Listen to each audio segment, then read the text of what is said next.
Welcome to the Ghostly Gallery podcast, a place where we explore the world of horror in film, television, books, and popular culture.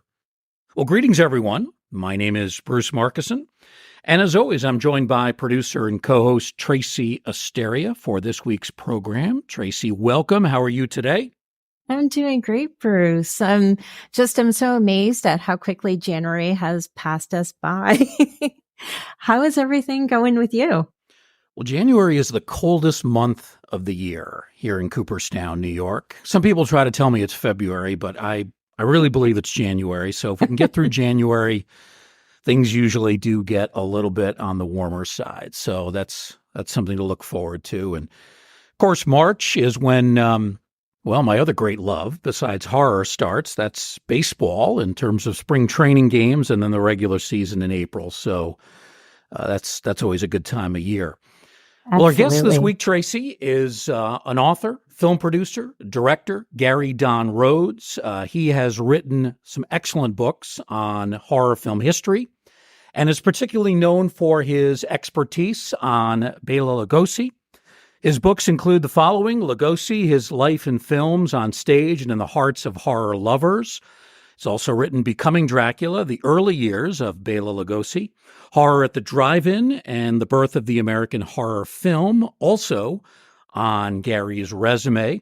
And among the documentary films that he has directed is one from 1997. It's an excellent film, Lugosi, Hollywood's Dracula. And for anybody that wants to learn more about the story of Lugosi, that is highly recommended.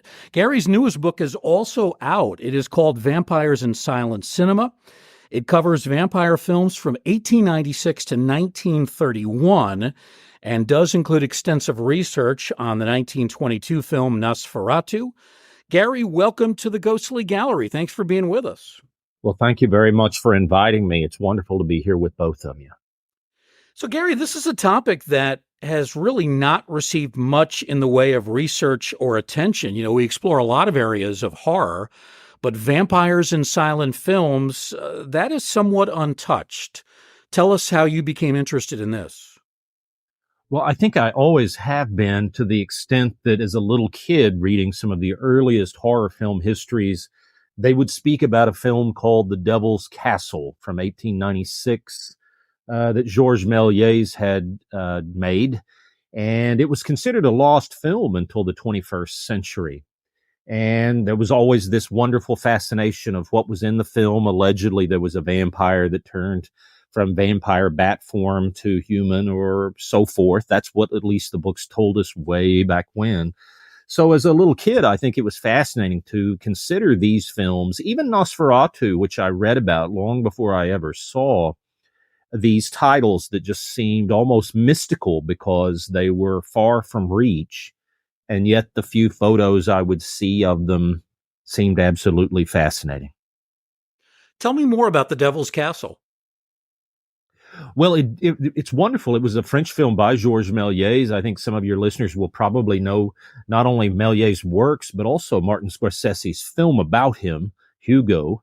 He was kind of the first great magician and special effects wizard of the cinema.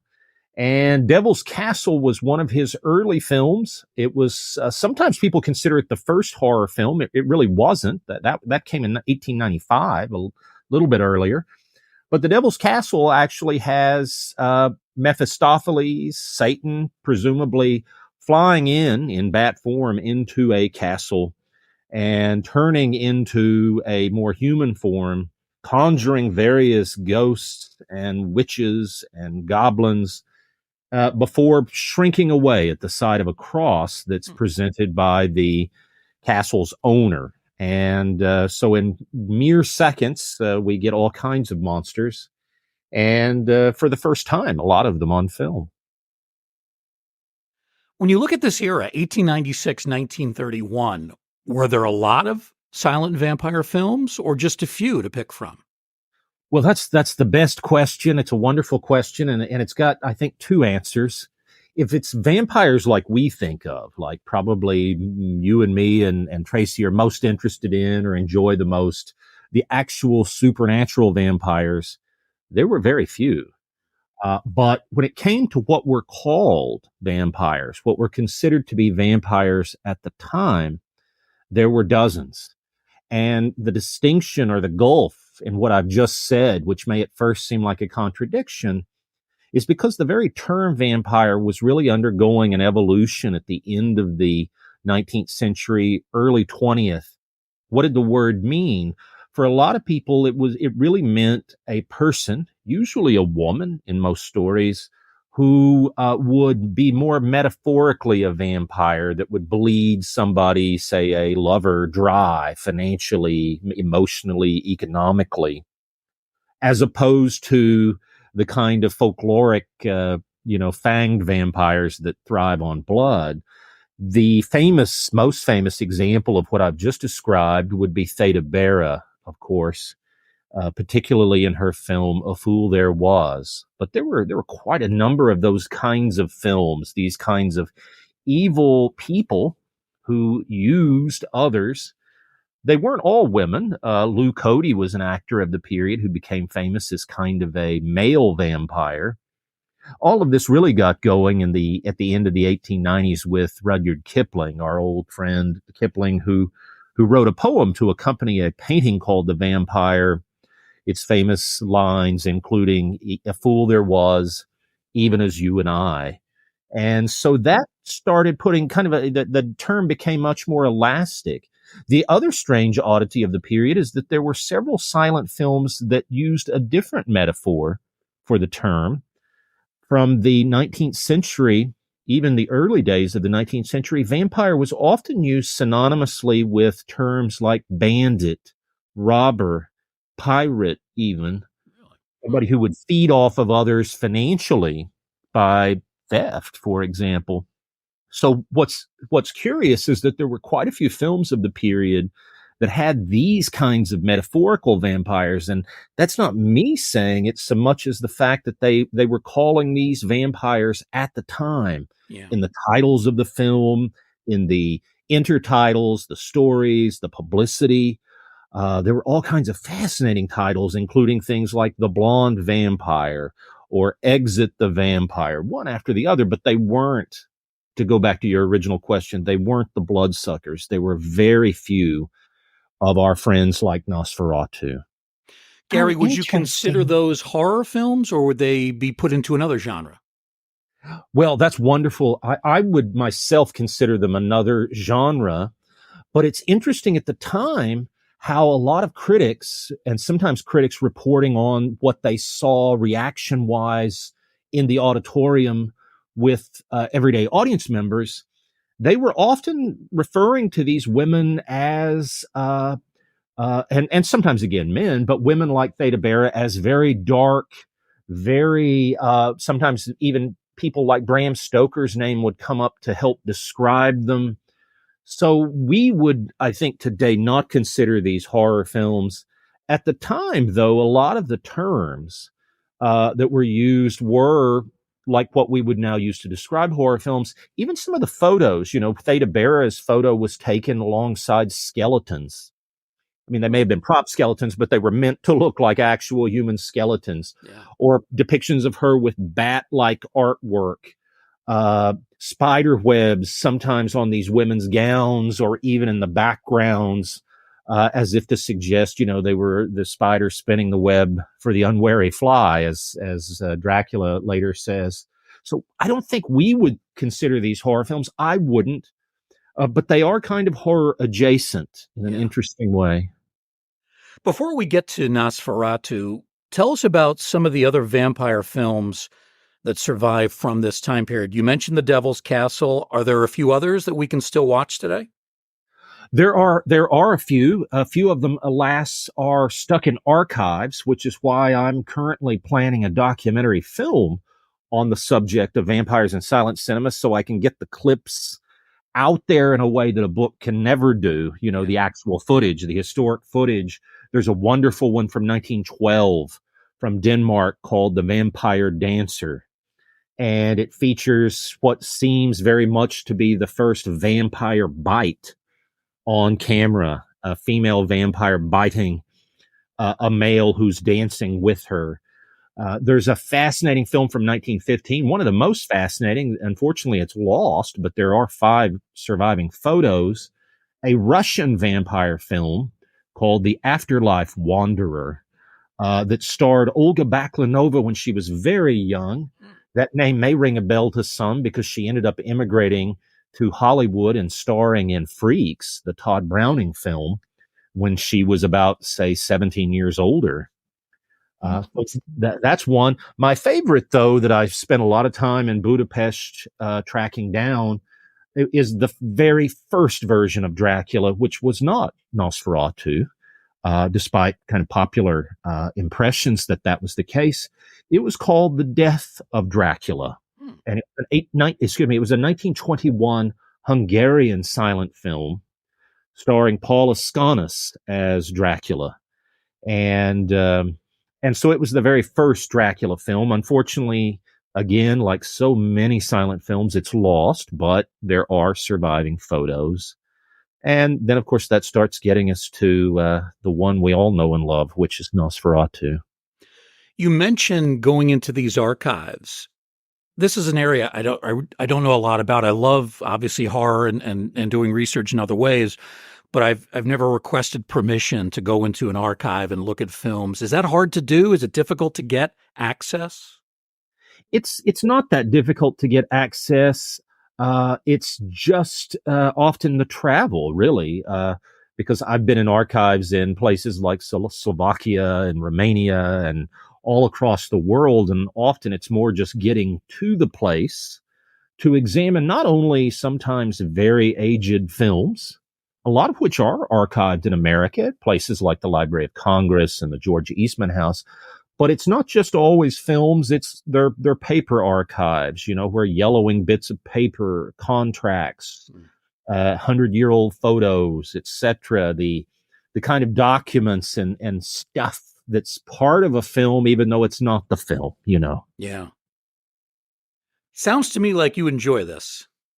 I do love it. I have to say that the doing the research is a bit like doing, I think, almost archaeological work.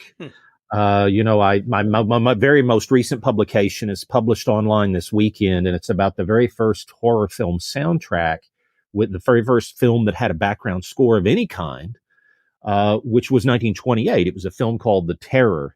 And digging into that literally meant digging into piles and piles of yellowing documents, sometimes crumbling in one's own hands. So it is fun, at least for me. We're talking to author, producer, director Gary Don Rhodes, who has a new book out, Vampires in Silent Cinema, just being released this month, as a matter of fact. Gary, let's move on to the silent film that we all love to talk about, and that is Nosferatu. And for a lot of younger movie viewers, younger generations, it's not easy for them to adjust to silent films. But looking at this one objectively, how do you think we should rate Nosferatu? Good, very good, or an absolute classic? Oh, I think it is an absolute classic. I certainly agree with you, Bruce, that for some younger people, silent cinema is very much foreign to their sensibilities. In fact, for that matter, it's foreign to almost all of our sensibilities, people living alive today, because we didn't live through that era. It takes some getting used to. One may not enjoy opera at first, but then one might become very, very interested in it. So it's a bit of an acquired taste, silent cinema. But I think Nosferatu is one of its greatest classics, one of the greatest classics of horror cinema, certainly, which I believe is why it has so engaged and enraptured so many of us, including the likes of, say, Nicolas Cage, when he produced Shadow of the Vampire, some 20 years ago, about the making, at least a fantastical version of the making of the film, with Willem Dafoe playing the vampire, all the way up to, say, Robert Eggers with his forthcoming remake. This is the one silent film, I think, that, if one doesn't like it, probably one wouldn't like any silent film. Yeah. What makes it so good in your mind? Well, for me, it really is like from Not Just Another Time. I mean, all silent films from 1922, the year of Nosferatu, would seem like from another time, would seem antique, but it's antique in a very fascinating way. It's almost as if one is finding the Dead Sea Scrolls of cinema or something when one watches Nosferatu, because, well, for a lot of us, most of our lives, very little was known about Max Schreck, who played the vampire. So he was himself very mysterious, his makeup completely unforgettable and completely unlike the very attractive style of vampire that 19th century literature and most 20th century, 21st century cinema gives us. This vampire is not one that looks like he would fit in Twilight, let alone with Bela Lugosi. He's disgusting. He's rat-like. He's able to kind of summon rats. He's very much a kind of a nocturnal creature. And even the locations in the film that were already ancient by the time that F.W. Murnau, the director, chose them. And some of these are still standing, like the Salzpiker in Lübeck I've been to myself, which becomes Nosferatu's home after he moves and tries to put the move on Hutter's wife, Ellen. These places were already ancient in some respects by the time that the film was made in 1922. So it has this extremely old feeling. And I think the best sense of that when it comes to horror and folklore like vampirism. I want to talk about the whole controversy with the Stoker estate, but you talk about Max Schreck and his very unique appearance in this film. And there's always been this story, and I don't know if it's an urban legend, and you probably would know the answer one way or another, but there's always been this rumor that at the time the film, either when it was being filmed or after it came out, there were actually rumors in Germany that Max Schreck was a vampire. I'm sure you've heard that story. Any truth to it? No. Unfortunately, it makes a great. It's like the old saying, is that a true story? And then I have to reply, no, but it's true. It is a story. Because they've been a great legend, particularly in America, when people first started writing about some of these films in the days of, say, the 1960s and 70s. The very fact that Schreck's appearance was so unique, the very fact that other of his films were generally unknown in America, the very fact that his name bears some close relationship to the German word for terror, meaning Schrecken. So it's not the exact name word, but it's close. These helped give rise to that kind of urban myth, and I think it really concretizes in Elias Mirage's film Shadow of the Vampire that I mentioned a few minutes ago, where Willem Dafoe plays Max Schreck, but he plays Max Schreck in this fantastical alternate universe as a real vampire. Schreck himself was rather known in Berlin. He had worked with the Max Reinhardt Theater Group. He was in many other films, some of which are now readily available online. There's even an enormously thick biography of Schreck in the German language. And role after role, he looks like a stately German actor. He was not at all the mysterious figure during the 1920s, for example, that we have at times looked back on him and perceived. It's the more fun story. Yeah. So people of that time didn't really think that he was a vampire. That's totally made up. That's totally made up. I mean, there may have been, as with with any film, some young children or somebody in rural Germany that saw his performance and thought it was so amazing they were convinced. That said, though, no, he was rather well known. He even appeared at the premiere of Nosferatu in Berlin on stage and gave a long rambling talk that newspapers tell us the audience there actually found kind of boring, arrogant, and too long. So even at the premiere, people were very able to distinguish between actor and character. So why did the director F.W. Murnau change the names of the characters? Was he anticipating there were going to be problems from the Stoker estate, specifically Bram Stoker's widow, Florence? Or was there another reason for that?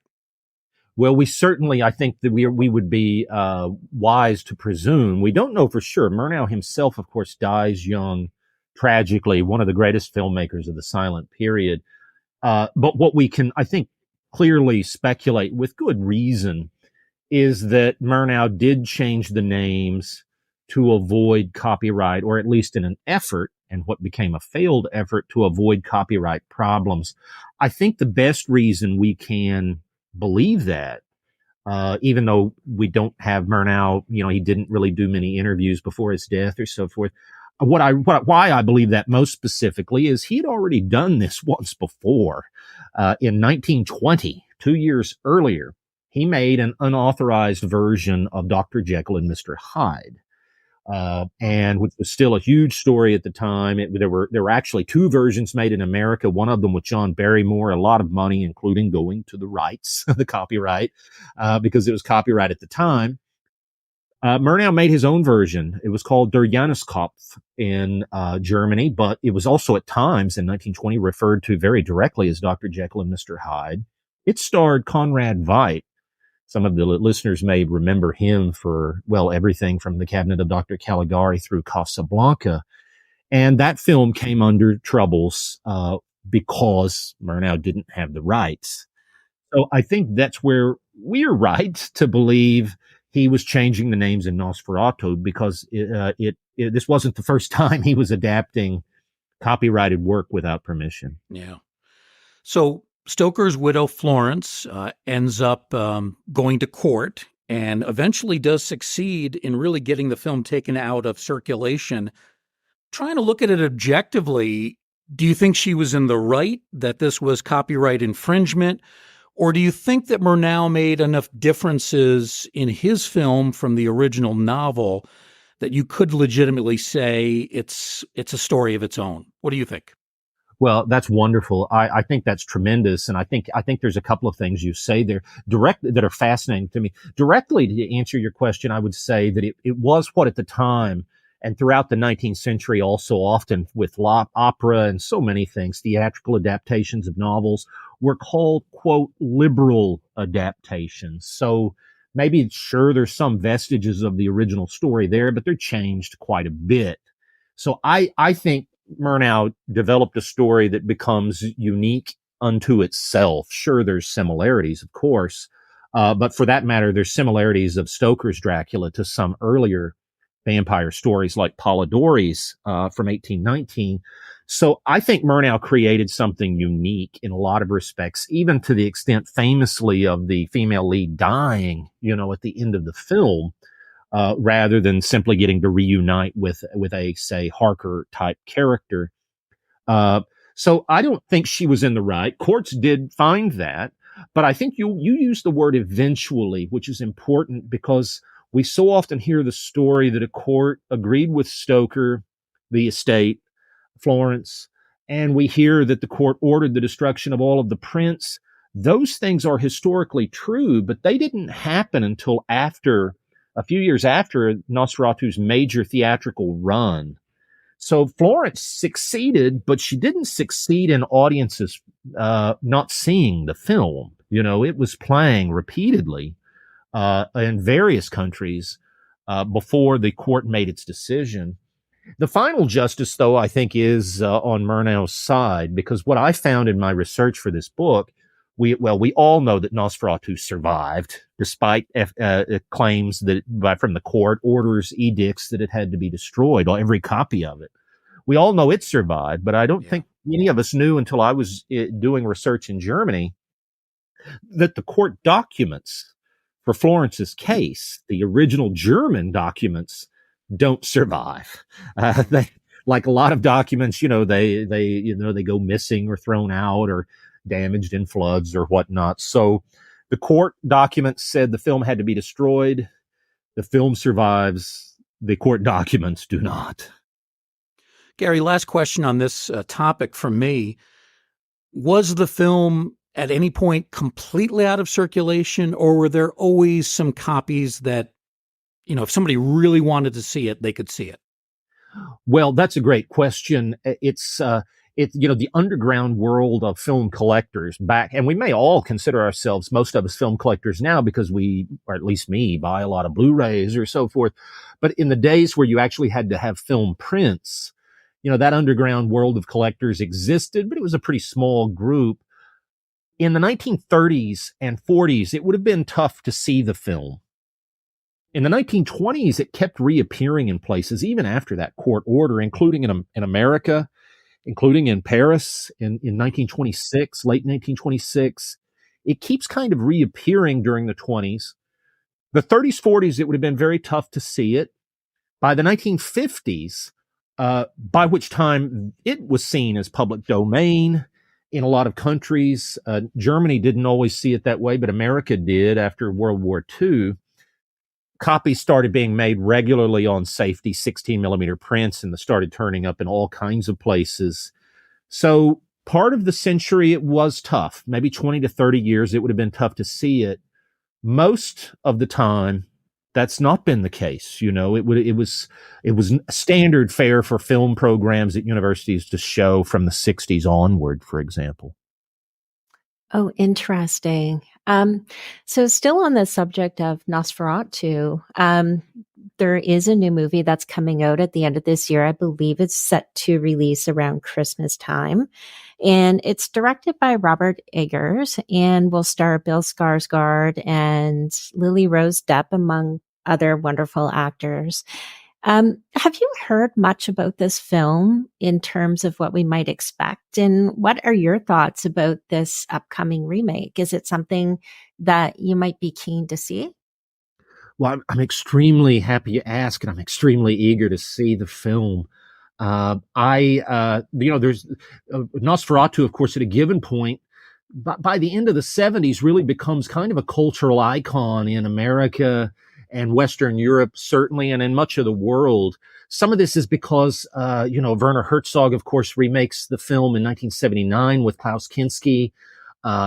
By the 1980s and 90s, there are toys in America and so forth. I mean, there's even been a Nosferatu character on Family Guy, I think. It becomes this character that once upon a time was scarcely known. Now everybody knows Nosferatu. So I love that the character keeps coming back in revivals. I absolutely love Robert Eggers' work. I think he's one of the most brilliant modern American filmmakers. We know him, of course, for films like The Witch and The Lighthouse, which are just truly amazing and truly unique, I think, compared to most horror films and 21st century horror films. I have been in touch with Eggers. He was very kind. He wrote a blurb for the back of my new book. Oh, nice. Fires in Silent Cinema. Yes. So he's a very exciting individual. But I know that the film in general, they have been intentionally secretive, not showing us much yet and so forth.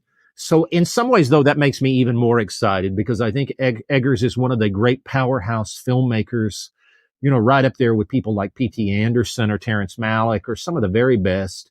I'm extremely excited to see the film, and I even love that it's coming out at Christmas. It seems, of course, like Halloween is always best for horror fare, but those listeners among us, as I'm sure you and Bruce know, Christmas, particularly in the 19th century, was always a time for ghost stories. Mm-hmm. Most famously, Christmas Carol, but there were so many others, particularly in Victorian England. So I think it's wonderful. A few things this year am I more looking forward to. Oh, I know. I'm really looking forward to seeing it as well. I'm quite excited. Yes, you and me both. It's wonderful. Hey, Gary, I'm curious, did Eggers ask you for any advice? Well, he read the entire book and was extremely complimentary about it. But no, I wish he had. Although I don't know what I could say that he wouldn't already know, because I think he is as keenly aware as anybody that this is one of the most famous films ever made, one of the biggest classics, and certainly in horror. There's this small number like Psycho and The Shining and Nosferatu, and there's a lot of classics, but there's some that are just in that most upper echelon. And for any filmmaker, I think they know, as Herzog did in 79, you've really got to be at the top of your game to try and remake something, like that. It would almost be like remaking Casablanca or something. I mean, most of us would probably be scared to try. Yeah. So I think he knows that it's there's a lot riding on this, including the inevitable comparisons we will make, you know? Right. I thought I saw Willem Dafoe's name as part of the cast. Am I right on that? Yes, you are. And originally, when he was cast, we knew he was cast before we knew who was playing which character. And that led some people to speculate, well, is he playing Nosferatu again? Because Yeah. he had in Shadow of the Vampire, of course. As it happens, he's not playing Nosferatu. Obviously, that's going to our friend Bill Skarsgård, you know, that Tracy's mentioned, who so wonderfully was you know, the clown in It and so forth. So it'll be interesting to see finally the full cast list, who's playing what, and how much he, you know, he adheres to the original story, or in the same way that, as we were saying, Murnau so differed from Stoker, even though it was an adaptation, it was so loose. Will this become as much Robert Eggers' Nosferatu as it is Murnau's, meaning he will have changed it so much from the original? Yeah. It sounds like a fascinating film. I've seen some of the still shots, and they look very intriguing. Again, scheduled for December of 2024. Christmas release, sort of reminiscent of when The Exorcist came out. That came out, I think, just after Christmas back in 1973. Well, Gary, let's talk about the guy that you're probably most associated with, because I think you're the leading expert on him, and that would be Bela Lugosi. I always mistakenly call him Bela. It should be Bela. That is the correct pronunciation. Where did your fascination with Lugosi begin? Well, thank you for that and the kind words. I'd quickly say that, you know, there's some other tremendous people who have written about him, like Robert Kramer in the 1970s, or even my sometimes co-author, Bill Kaffenberger. But it's very kind of you to make those comments. And I would say that for me, I became fascinated with him probably around the age of 4, when I first saw Dracula, the 1931 version with Lugosi, of course. My mother was always in love with horror films back to her youth, as well as the original shock theater, you know, in 1957, 58. And so her continued love of those kind of led to me watching those films from the earliest age on television, of course, and seeing things like Dracula and the Wolfman, the Chaney version, 1941, when I was very young. But Lugosi and vampires seemed, of all of the horror films, both of the new ones of the 70s when I was a kid, as well as the old ones on TV, vampires and Lugosi seemed to be the most fascinating. When you look back at the film, I remember I rewatched it about 20 years ago. I was kind of disappointed. You know, it wasn't as great as I thought it would be. It's kind of choppy. The music is intermittent, not much in the way of special effects. But in terms of Lugosi, he makes it watchable just by himself. I mean, he's just so amazing in that role. Yes, well, and I think your impressions of the film would be like so many people, even really dating back to the 1950s. There were critics writing saying, you know, having seen it 20 plus years after its release, that they found it at times disappointing. I do think that Universal is much to be praised for the incredible restoration of the film that came out, oh, say, circa 2015.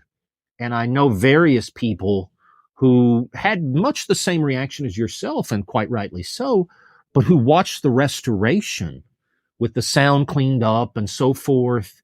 People like Ramsey Campbell, you know, who wrote a foreword to a book of mine about the 31 film, that when they watched the restoration, they said, "Oh my goodness, now I may still not love it, but I see more clearly why others do, because it's so much more enjoyable to watch once restored, like any old film, you know, that needs a bit of TLC." But you're absolutely right. I think for even the film's detractors, they are detracting normally things like the lack of a music score, the camera work, maybe some of the direction. It's rare that anybody actually has bad words for Lugosi's performance, because whatever you think of the film in toto, his performance is, I think, still magnetic. I have not seen the 2015 restoration, so I've got to do that. Did, Well, it's a wonderful Blu-ray, and I am talking off the top of my head. It could be 2014 or early 16, but okay. it's circa 2015. I don't want to be too wrong as I'm remembering back, Yeah. but it is quite well worth a flutter. Do they add any footage, or is it the same length?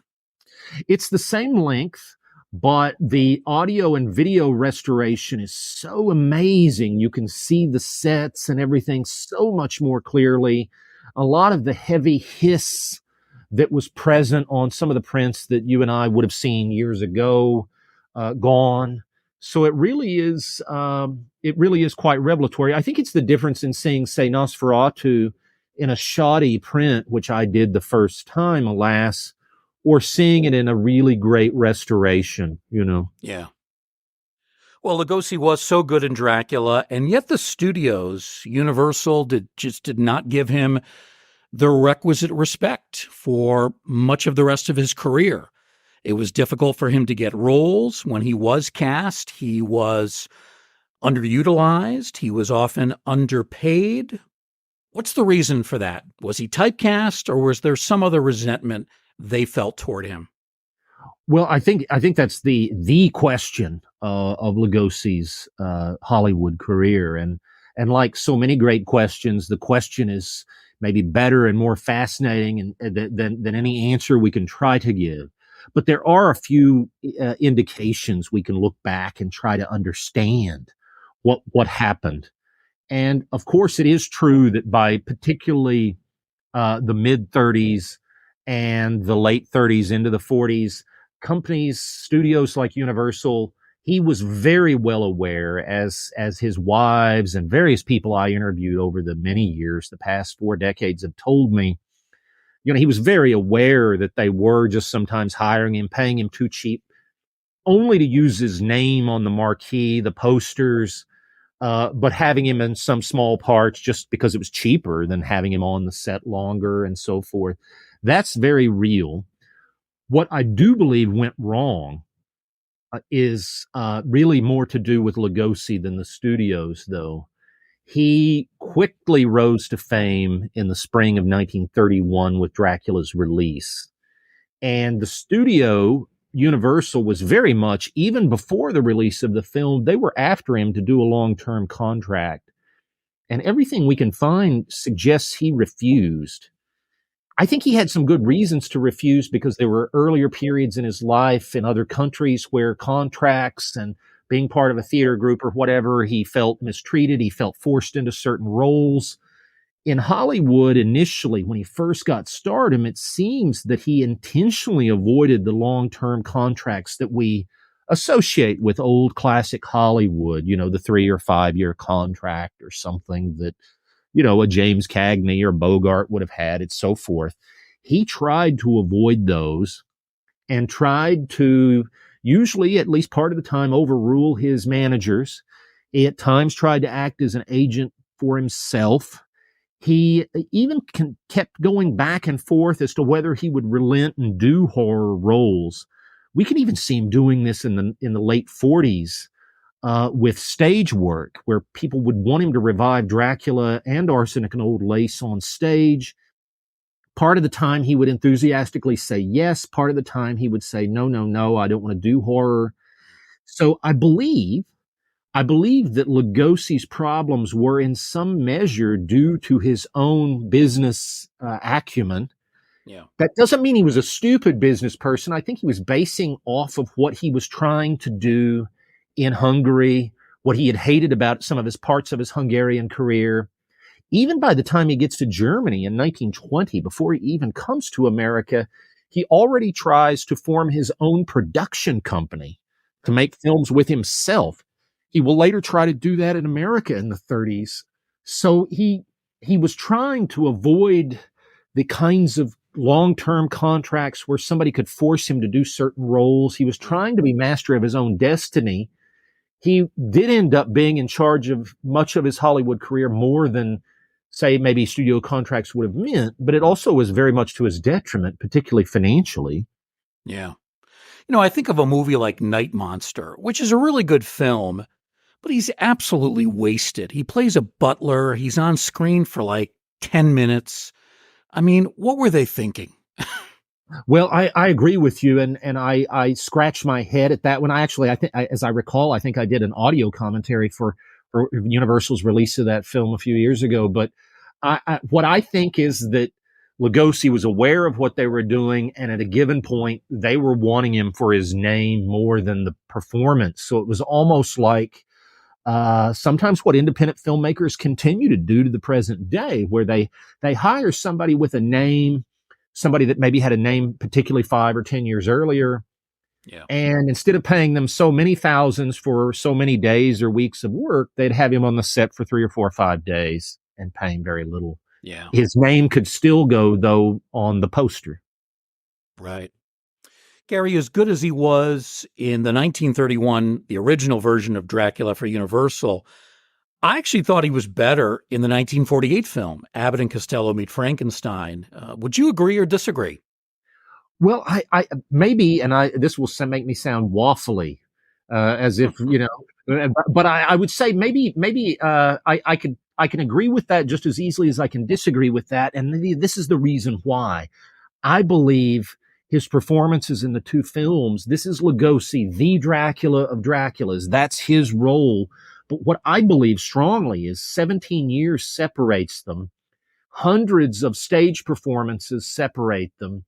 What I believe is that his performance in 48 is very, very different than it was in 31. His speech, he's far more comfortable with English.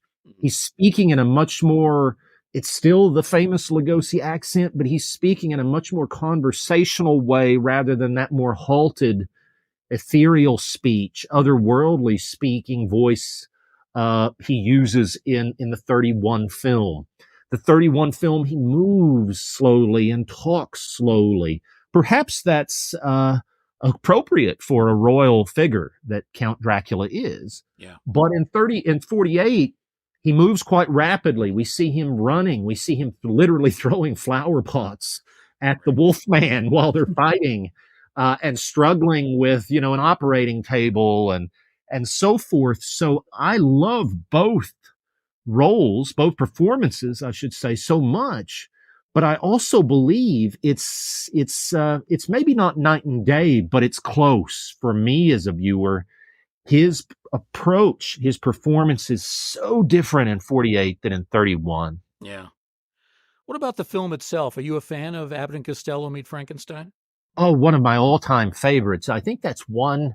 There are certain films that not only do we think that they're so incredible, they're so wonderful, but they also have such rewatchability. All of us maybe have those films we go back to repeatedly, where other films perhaps we only want to watch once or twice.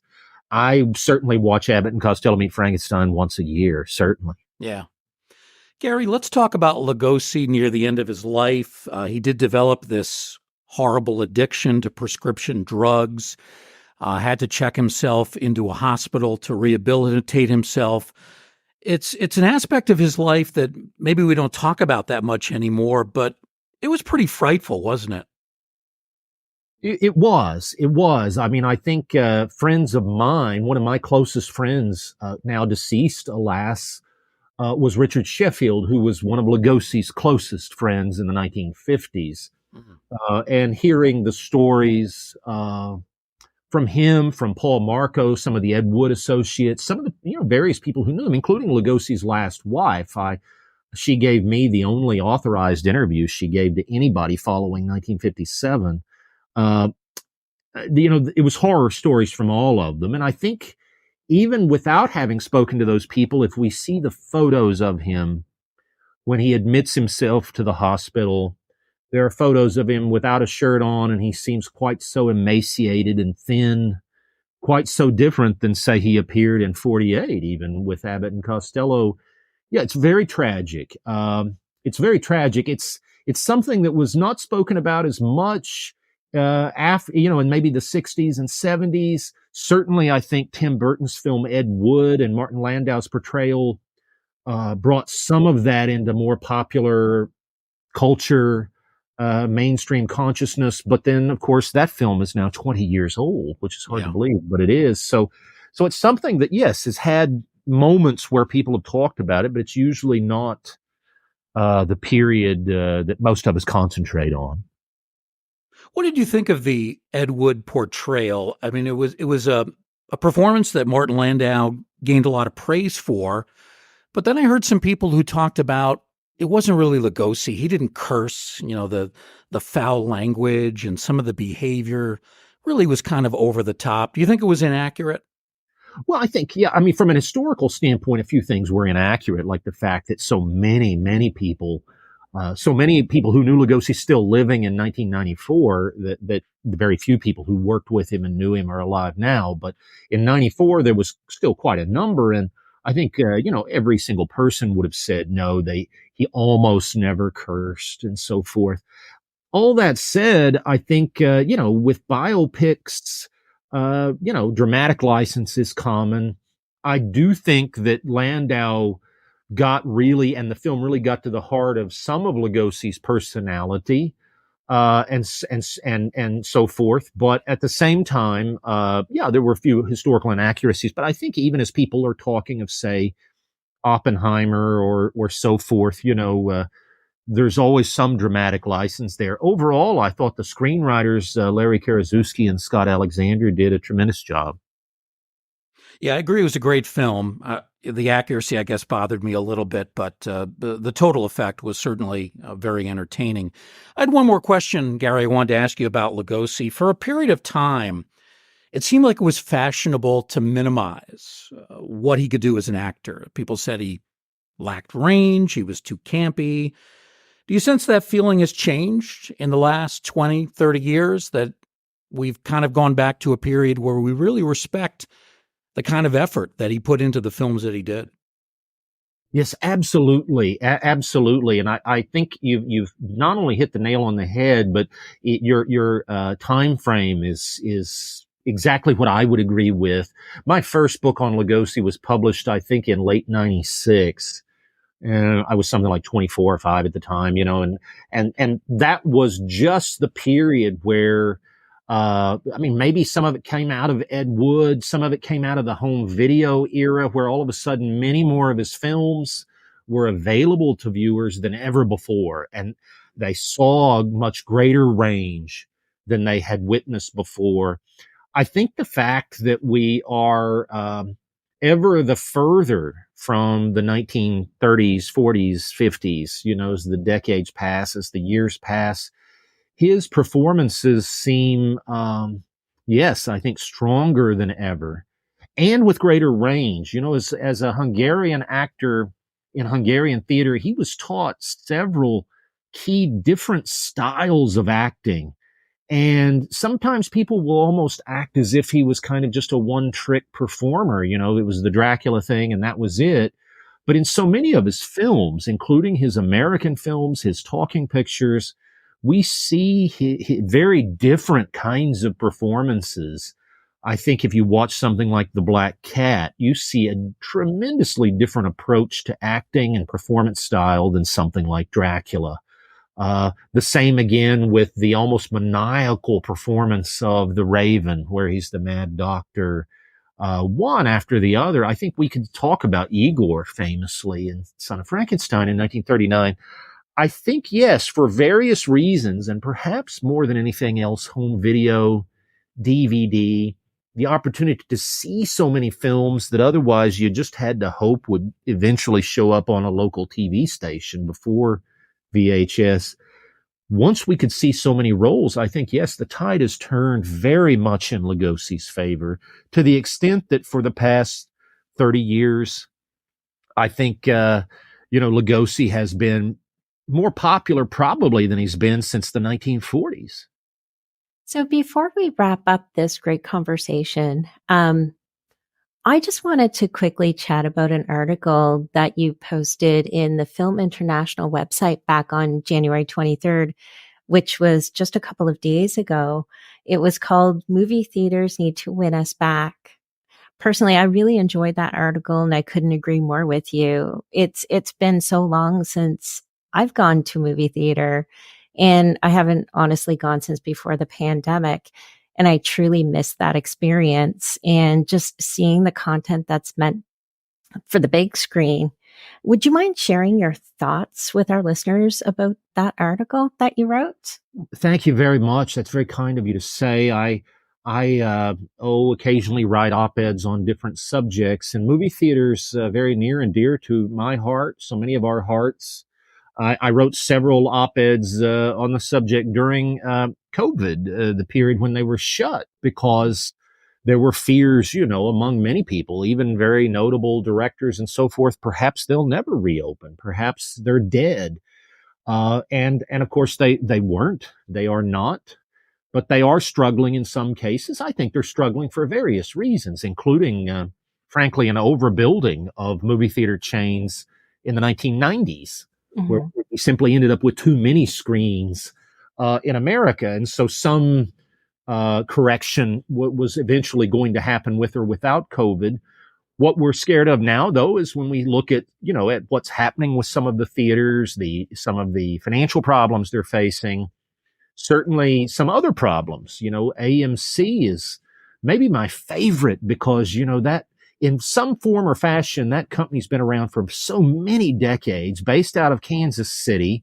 It was originally run by the Durwood family, who had changed their name, I think, from Dubinsky, these wonderfully great American entrepreneurs.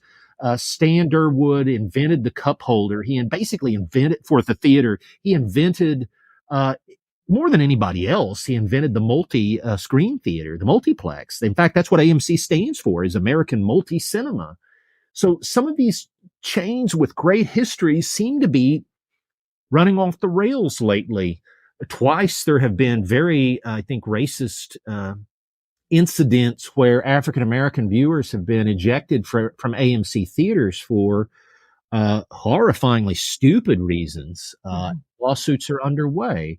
We also know that, movie theaters, the prices keep going up for admission tickets, for concessions.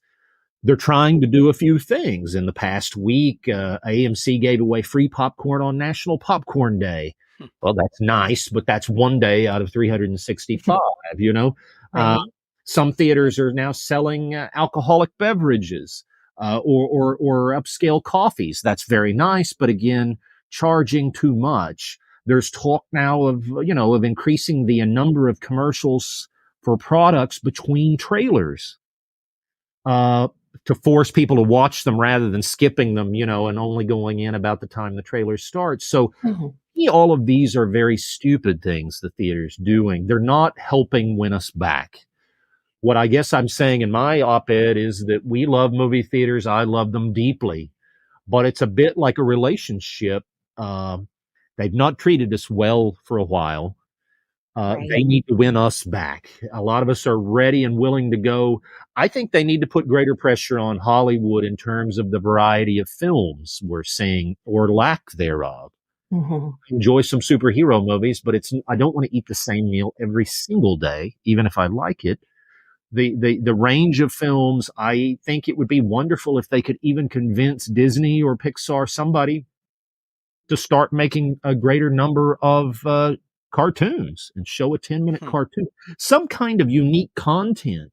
And there are smarter people than me to figure that out. Unique content can include, for example, one of the big box office successes of last year, which was Taylor Swift. Exactly. Not a Hollywood movie, right? Streaming some live concerts that otherwise people can't go to geographically or financially or otherwise. The unique content is what is needed, because I would believe that, say, Scarlett Johansson was quite correct when she was mad at Disney for streaming Black Widow so quickly after it being in the theaters, because that's all the more reason it's easy for all of us to just say, well, no, I'll wait 2 or 3 weeks and it'll stream at home. Right. So there's a lot of actors in this equation that need to act better. But I think the 4 or 5 major theater chains need to take the initiative. It looks to me like they're doing what, say, the Blockbuster video chain did, which was to do nothing, even as year after year they kept losing ground. Right. They didn't take the initiative, let Netflix beat them out and so forth. No, I think companies like AMC need to stop, say, kicking out great audience members, as they've done, sadly, and instead look towards exactly what we're saying. Win us back. Treat us a little better because we want to come back to this relationship. Oh, I totally agree. And, I used to love going to theater and, even part of me would love it if they brought back older movies, those vintage movies, just as maybe a weekday option. I think it would be a really great experience for the older generations to relive some of those great memories and, expose younger generations to some of the classics and just get a taste of the nostalgia. There's so many different things they could do. And I think I was really fired up with your article. It really kind of hit home. So thank you for that. Well, and thank you so much. I hope AMC will read it and other chains, because I do love them all so much. And I'm like you. There's so many wonderful things they do, and so many wonderful things they can do to win us back. Exactly. Thank you. Thank well you. said from both of you. I think you're absolutely correct. Our guest has been Gary Don Rhodes, prolific author, producer, film director for documentaries. His newest book, Vampires in Silent Cinema, is out now. Gary, for those who want to get the book, and I am certainly one of those, what's the best way to do it? Well, I wish I could say your local bookstore, because I love local bookstores. But in today's world, I suppose the quick, easy method would be Amazon.com. The hardback is out now. The paperback will be coming in the spring.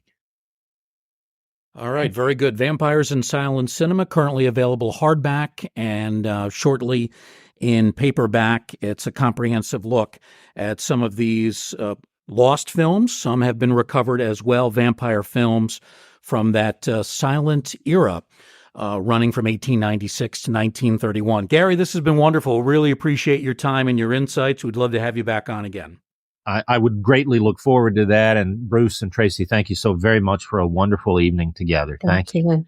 Thank you, Gary. Thank you, Tracy. We hope everybody has enjoyed this program, this time in the Museum of the Macabre, as we like to call it. We hope you've had fun with it. I know that I have, definitely. And we hope that you'll join us next time right here in the Ghostly Gallery.